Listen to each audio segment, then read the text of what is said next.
భారత రాజ్యాంగాన్ని రాగిరేకులపై రాసి తన మమకారాన్ని చాటుకున్నారు ఓ రిటైర్డ్ ఉద్యోగి. వరంగల్కు చెందిన విశ్రాంత ఉద్యోగి గోపాల్ 7 నెలల పాటు శ్రమించి 260 పేజీల భారత రాజ్యాంగాన్ని లిఖించారు. పలుచటి రాగు పత్రాలపై ఇంకు అయిపోయిన బాల్ పెన్ తో రాశారు. 2023 నవంబర్లో రాయడం మొదలుపెట్టినట్లు గోపాల్ తెలిపారు. 18 కేజీలు ఉన్న రాగి రాజ్యాంగ పుస్తకానికి 50,000 ఖర్చు చేశానని వెల్లడించారు.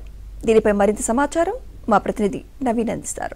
సార్, మీకు ఈ ఆలోచన ఎందుకు వచ్చింది? భారత రాజ్యాంగాన్ని ఇలా రాగి పత్రాలపైన లిఖించాలన్నటువంటి ఇది ఏ ఉద్దేశంతో?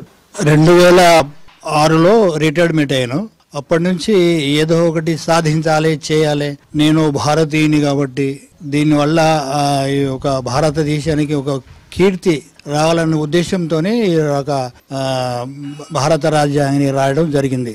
ఇది 7 నెలలు కష్టపడి చేసినటువంటి 260 పేజీలు గల ఈ యొక్క భారత రాజ్యాంగాన్ని రాయడం నాకెంతో గర్వకారణంగా నేను భావిస్తున్నాను. ఇందును బట్టి మన దేశానికే కాకుండా దేశానికి ఒక అంకితం చేసినటువంటి బాబా సాహెబ్ అంబేద్కర్ యొక్క గుర్తింపు కొరకు ఈ దినమున ఈ యొక్క ఇంటర్వ్యూ జరగడానికి నేనెంతో గర్విస్తున్నాను.